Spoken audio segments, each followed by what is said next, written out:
Good afternoon, everyone. Good afternoon. Good afternoon on this what's turned out to be a rainy Thursday. First of all, I would like to say Happy Veterans Day to all those who have served for our country. This day is for you. We're going to get started though. Today, I want to say thank you. Welcome to our conversation to be the one, a conversation with faith leaders.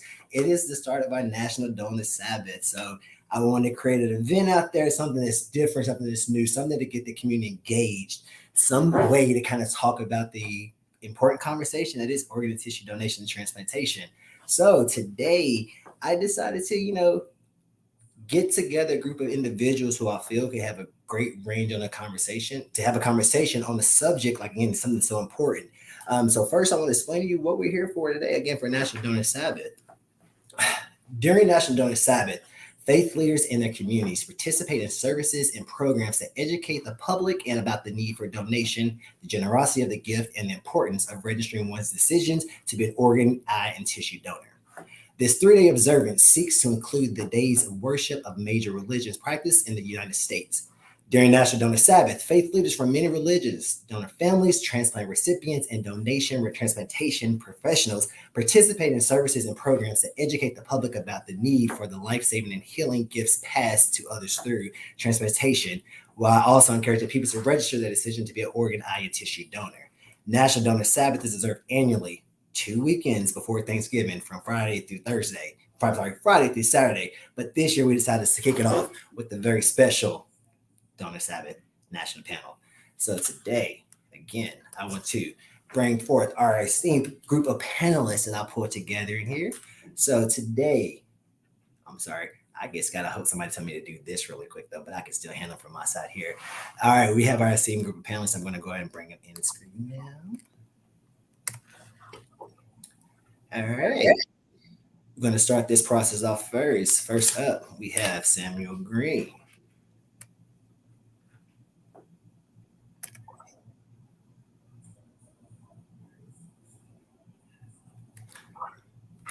All right, Sam, try that one more time. You're muted real quick. Unmute yourself for me. Hello and welcome. Thank you so much for having me, Alan. I am Reverend Sam Green Jr. I serve as the Director of Christian Education in the 7th Episcopal District of the AME Church, and currently sit on the board for We Are Sharing Hope, which is the organ procurement organization for South Carolina. Awesome. Thank you for that. Next up, we have Stachelle Bussey. Hey, I'm Stachelle Bussey. I currently am the pastor at Movement Community Fellowship and also the executive director and founder of a nonprofit here in Louisville, Kentucky, called the Hope Bus. Awesome. Thank you for that. And next up, we have Mr. Andreas Price. Hey, good afternoon to you, Alan, and to those who I'm sharing on the panel with today. I'm Andreas Price, pastor of the Oakland Missionary Baptist Church here in the city of Louisville. Also employed here with the Kentucky Organ Donor Affiliates as a family aftercare coordinator, along with being a member of a donor family and also a 2-time kidney transplant recipient. Awesome. Thank you for that. All right. And as it goes, as we all know, like within the Black community, a lot of our knowledge, all of our hub for a lot of things within our community goes back to the church. That was our political activist spot. That was the place where we got that good old meal. That was the place where we actually grew up. And again, that is a hub for our community. And I wanted to make sure that to this day, it still is one. So I felt like having something like this is something that's great that will bring in those faith leaders to kind of talk about, hey, yes, this is something new that we're trying to go through and experience in a lot of people's eyes, that they be like, you know what? I don't know about organ tissue donation though, but I feel it's important that coming from someone so high up, someone that they actually put on not a pedestal next to God, but it is pretty high up there where they get the information, their knowledge from. So I felt this would be the best way in order to do so. So we're going to hop into our first round of questions here. All right. And first up, and I can let anybody go if they want to do so. Do any of you have a connection with donation or organ transplantation? Whoever would like to go first? Well, I'll start. I've already mentioned, of course, that I am a member of a donor family, with my mom having been an organ, tissue, and cornea donor back in 1988. after unexpectedly passing away from an aneurysm. So that was my initial introduction to CODA, but also being a 2-time kidney transplant recipient over the years. And so my connection with donation and transplantation goes back many years. Awesome. Thank you for that. Anyone else?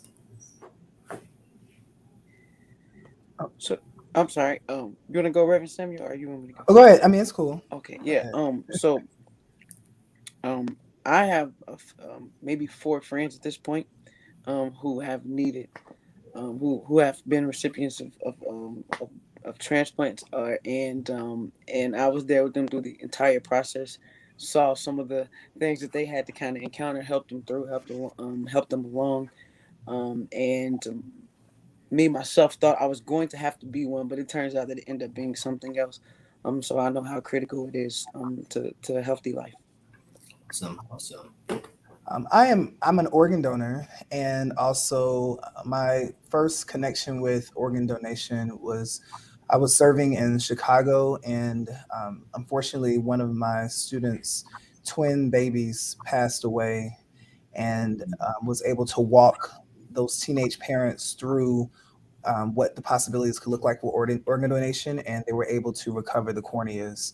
And so that was my first instance of being like in the room per se with the conversation with 2 very vulnerable teenagers and parents who did not understand the process. And so that really started another level of the journey with organ donation for me.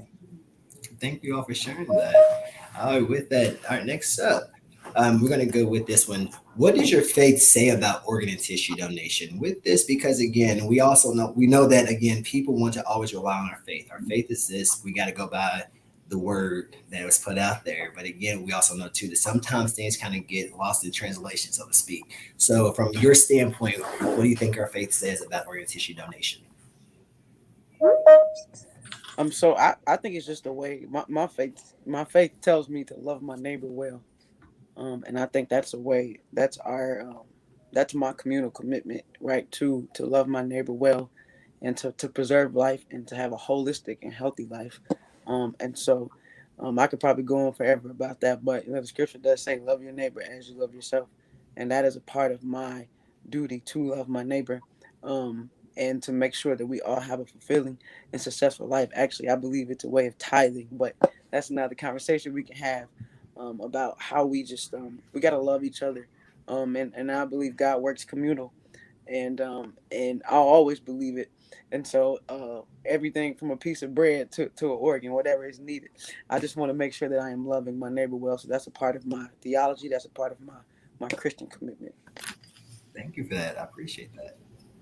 I like how you framed that about being in community, and it made me think about how Jesus was a proponent, I would say, of organ donation, or just the ability of giving life. And we talked about, in the scripture about life and life more abundantly. And in particular, as you were talking, the passage or the pericope that came to mind was when, Jesus did a lot of healing and he brought people back to life. And so if Jesus could offer new life to people and, to give them life again, and, he healed Jairus' daughter, he raised Lazarus from the dead. He also, healed the paralytic man. And so people who had disabilities or were in need, Jesus provided those for them. And so I definitely think that if we look at life as being precious and God's desire for all of us to live a fulfilling life and an abundant life, then we ought to ensure that we can do that, of loving our neighbor as ourselves. And that's the greatest gift that you can give. We can't really we may not always provide healing in the form that Jesus provided, but this is an opportunity to do so and have such a long impact for so many other people. Yeah, and I absolutely agree with what both have said. I believe the donation absolutely fits within the Christian ethos of love, and it's scripturally mandated that we should love, and love is an action word, and I believe the donation certainly fits the context of action and love, and runs the gamut from the Old to the New Testament, the first transplant, if you will, of at the time of creation of the rib from Adam to Eve, and just runs the gamut from that point on, and even a reflection of Jesus himself, who gave that humanity might live, and we have the opportunity to exemplify that to the best of our ability through donation. Thank you for all those words there. All right, next up now. This next one here is something that I actually get asked a lot about and talked about. So on every day, this is something that really does come across my plate. In our community, a lot of times we hear myths dealing with, organizations saying that donation is against my religion, or I have to be buried with all of my parts to make it to heaven. What do you say about when you hear phrases or something like that? What would you say to individuals who think something that way?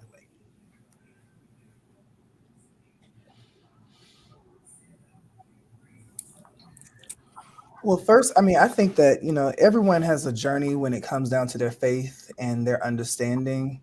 I don't, I actually, funny is that I worked at a funeral home growing up, and from that particular side of it, there's a lot of things that happens with the body and preparing it for a funeral. And so I know I would always hear that, oh, what I came with in the earth, I wanted to leave with, but we lose teeth. And we didn't bring those teeth with us in our bodies, as well as, the myth that the funeral home cannot preserve the body enough even after donation is false as well. And so I do think that we have to really kind of get out beyond just this particular myth. Is that I think that we get beyond ourselves and stop thinking so selfishly, then we might be able to reframe organ donation in a different light. And it doesn't take anything, or it doesn't devalue ourselves or devalue our family members, but it does allow an opportunity for someone who is in great need to continue to live on. And so to do that is to be selfless and sacrificing just like Christ. And so what other better way to give yourself to a purpose and a cause than to allow that to be something that's meaningful for your life? And so if you have an opportunity, then I would encourage you to do so, as well as to talk about it within your families, because if we start changing some of our myths around death and dying and what it really means, death is opportunity for new life. And so this is something that we could potentially reframe and change our thinking towards. I just like to say, I like that part. Death is a part of new life, or the start of new life. That, like you said, that's the part that we really need to get into. It's always we always go caught up in the death is the end. That is the correct end cap, and we're done with it. And I think if we get out of that mindset, that might help with the conversations, those thought patterns that we're still holding on to, that it start breaking some of those walls down that we need to in order to kind of have those difficult conversations. So I appreciate that. Yeah, for the believer, death is never the end. So that's it. And that's it right there. Appreciate that, you pass. Anybody else want to top on that one? Yeah, I completely concur. As people of faith, we realize that death is simply a changing station, if you will, to eternal life, and into a glorified body. And so the parts that we have here on this side of heaven can still be used by others. We fight against numerous misconceptions and myths regarding death and dying and those kinds of things on a consistent basis. And when it comes to the opportunity of donation to leave a meaningful legacy on this side, it really does it really does matter to have that conversation and to share what really takes place through the donation process. I was gonna start saying stuff, but I don't want to get too, too. I don't want to get too far in trouble. Say what you need to say. Yeah, people say a lot of things are against their religion, but it probably is against their religion. And that's because they don't have no real relationship. But Relationship. that's not here, not here or there. And I Preach. particularly at the whole bus.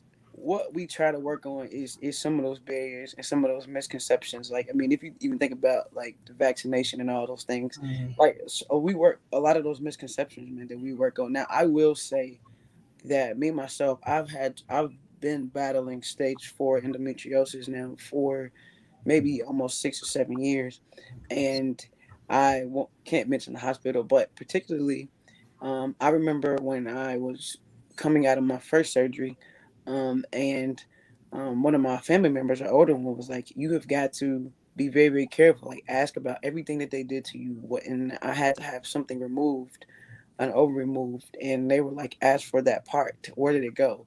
Was it tested?" Because of some of those things that have happened traditionally that have happened to Black people in our organs, right?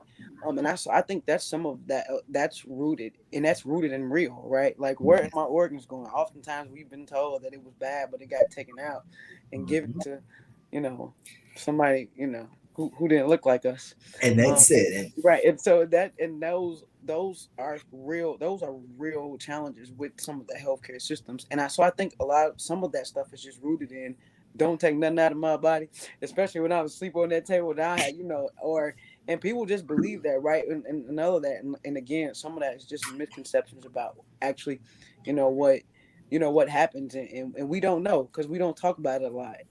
We just know that when some people just know when you go get your ID, they ask you a question, do you want a stick or something like that. So I think a lot of that some of it is rooted in things that have happened to us traditionally, but also some of those things are just rooted in a lot of misconceptions and misinformation. Exactly. And I would say with that, my role here at CODA as multicultural community educator is actually to go through and tackle those kind of misconceptions that happen daily. Because again, I understand that there are generation upon generation upon generation of mistrust that we're breaking down for various, and the reasons behind that mistrust, I mean, unfortunately, it's there and it's true and it's good to have it there to a certain extent. But we also got to realize too that, there's more to it. And it's like sometimes seeing other faces like ourselves having those conversations about things, but also seeing ourselves in different various roles. It kind of gives you that little bit of ease. It kind of like, what, now I'm a little bit more willing to have that next part of the conversation because I see someone who looks a little bit more like me. I think they're going to look out for me on the back end. That's what we always do. And I like, we look for that familiar face to try to go through and, help us out along the paths though. So again, this all kind of ties back into looking out for each other. And I think this is another one of those steps we can do. So it's just a matter of a different level of looking out for each other, I would definitely say. With that is going to lead me to my next question. How can you as a faith leader help increase the registry? That question I know is kind of a hard one to kind of put in there. Like, hey, yeah, you can do X, Y, and Z because again, it's just, I personally think that it's not necessarily just a conversation or do. It's like a whole lot more into this. So I want to get your all takes on that particular question if I can. I'd say the first step is as faith leaders, we have to have our own buy-in. We have to first of all be supportive and proponents, if you will, of organ and tissue donation. Because I can't be disingenuous and try to tell others to do this if I'm not personally sold out or bought in to the process or a supporter personally of donation and of the registry. So I think it begins with having that mindset and then doing my own research and talking with those within the OPO, the Organ Procurement Organization community, people like you, Alan, who can provide meaningful information that can then be disseminated amongst our individual faith communities. And then we have to be people who can be trusted. I learned a long time ago that in order to trust others, I have to first of all ensure that I'm trustworthy. And as a faith leader, if I'm in a position where others look to me, then I have to ensure that I can be trusted with develop relationships and rapport with those within my faith community who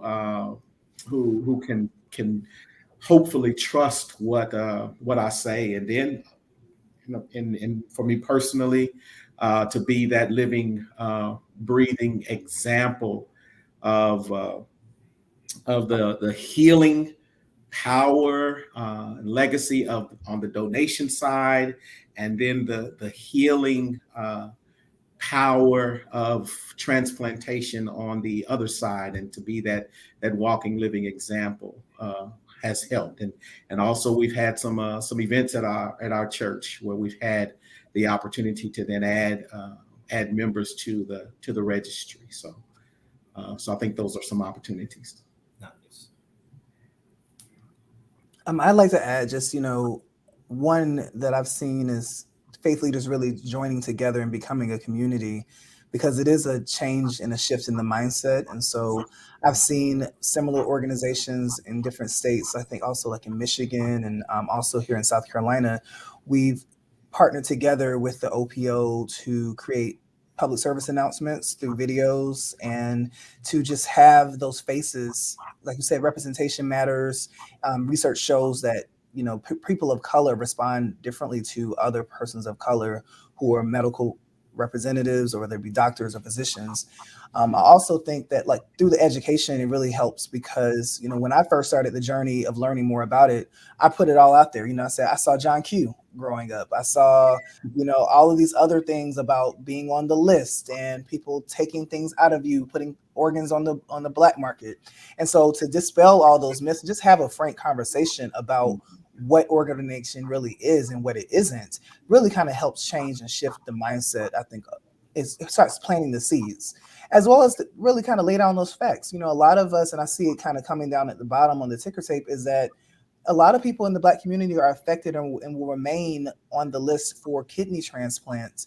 And unfortunately, the likelihood of many of those receiving kidneys are low because of the amount of those who are on the donor list. And so if we can actually just encourage these conversations within our families enough, and to try to get people just to kind of sign up. Thanksgiving is coming up, and I think that's a great opportunity to not use death as an opportunity to spearhead the conversation, but something that's life-giving, and to talk about, we appreciate having these moments to gather together.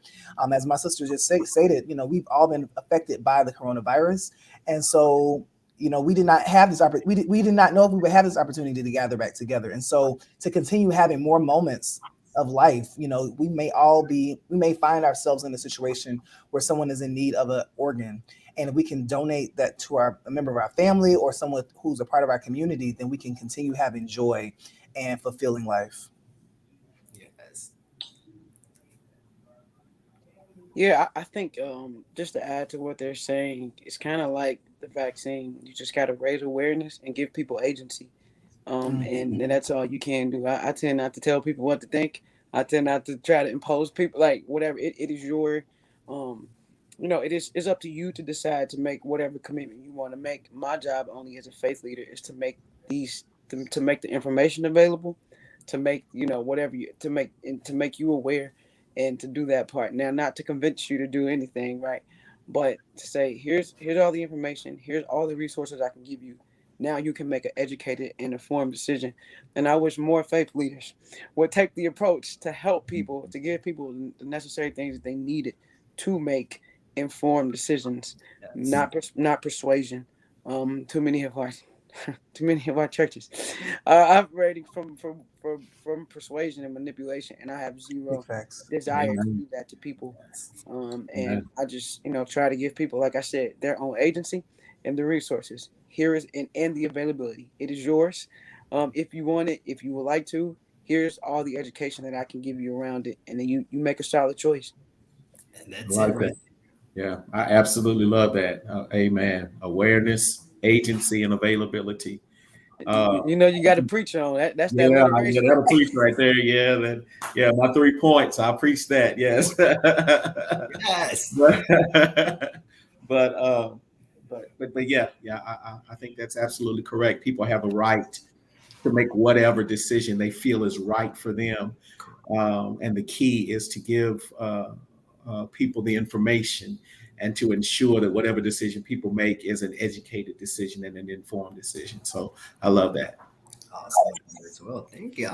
This is the type of stuff that I know needed to happen. Like these types of conversations need to go, and like Reverend Green said, sometimes it's like a matter of trying to have the spots to have those conversations. Oftentimes we wait till that's a tragic moment that's happening. But I love the fact that you said the holidays are approaching. This is the time that we didn't think that we were going to be able to do with one another. So while we're here, why not talk about something joyous about that as well too? So I definitely love the fact that y'all touched in on the fact that the holidays are coming, and let's utilize that time to spread the mission and the word on so many different aspects and faces and stuff. All right, now because I'm looking at my time here, and then like I said, I'm gonna do what the preacher said. Look, I ain't gonna keep y'all here all night. Just give me a few more minutes, okay? Just a few more. All right, I'm gonna do this last one to kind of get a nice little wrap on everything. I'm going to combine two of the questions I had left because I think they can kind of go hand in hand. With it, I want to say, what would you say to anyone who is currently on the journey of organ donation, transplantation, as well as any kind of advice to those who are dealing with the pandemic? Because again, granted, someone may not be going through that particular journey, but again, we're all on some kind of a journey that is happening. So what kind of advice would you want to give across the board to those folks?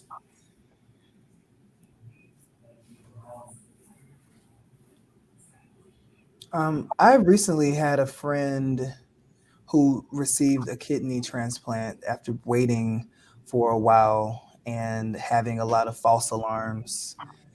And what I could, and they were actually, around my age, wasn't someone, and so it was real, kind of like partnering with them. And I remember getting the text early in the morning from my friend's wife, and she told us that, they were headed to the hospital.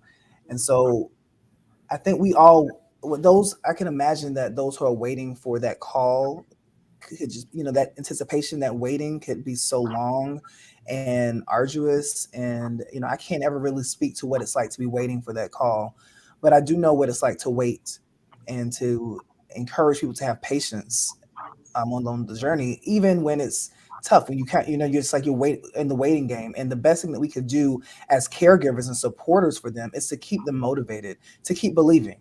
And that's something that's so small and in some ways think is insignificant, but so important for such a time as this, is that all of us could choose to look in the face of the negative or the dark and believe that it's only going to be dark.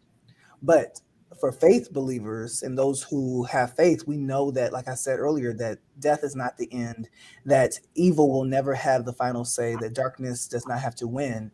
And that motivation that we have within ourselves to keep believing and to keep going on and trusting that good things will happen to us, it can't just be something that we hold on within ourselves. We need to have that energy coming, that positive energy coming from our family members. And so I would encourage those to continue to keep positive energy around you, to keep the light shining bright, and to continue along the pathway of knowing that you care for your bodies. And I think we're all on the journey of organ transplant, even if we're on the list or waiting for one and not. We have to care for our bodies, and we have to do a better job of being good stewards over what has been given to us. And so that means that making the daily changes that we need to have in order to keep ourselves healthy. And even if we are in treatment, to doing what we need to do in order to stay along the pathway of getting well. And so it's not God's desire for us to be not whole, or for us to be sick, or for us to be in need. And so I think that we have to do what we need to do as a community to care for ourselves and to make good decisions. Yes. Pastor Price, Reverend Bussey. Well, as one who has had to wait, I would encourage those who are awaiting the life-saving gift of organ donation to learn to live versus learn to exist. Amen. We have to be the best member of our healthcare team. We have to be our own advocates. We have to find a reason to want to live even as we wait, and to trust. If we're people of faith, we have to trust and understand that we aren't the first ones to go through trials such as these, and we won't be the last. But the same God who blessed us and kept us on yesterday is the same God who will bless us and keep us on today and on tomorrow. Amen. Just to really quote what my brother already said, Reverend Samuel. The end of one life can always be the beginning of another one. And I am preachy, so it could probably go another way, but that's it's always sacrificial, and I think Muhammad Ali said that's our service. That's our token that we pay, here on earth, to be of service, to where we are, to take care of where we are, to take care of each other. And so that's what it's all about for me. And it all becomes about a communal exchange. The start of the church became at the end of Acts 2, when there was a communal exchange, when people brought what they had to help make sure others were well. And so that's really what it's all about for me. And that's how we are be well to each other. That's how we love each other. That's how we love our neighbor well. And I say all the time, whether it be poverty, whether it be health, whether it be whatever it is, you could always be on the other side of it. And how would you want to be treated? What would you need? How do you be a you for you, if you were all on the other side? And that's always something to consider. I help people who are in poverty well, because I remember when I was in poverty, and what did I need when I was at my lowest? And so those are some of the questions that I always ask and pray that people keep in mind. What would you want? What would you need when you walk in the hospital, or when you find out that you need something? And what would you want what decision would you want to make? And I say that you be that person on this side, because you could easily be the person on the other side. Exactly. That it's either we all can be the one. And that's what it really all boils down to. And with That's another that, sermon right there.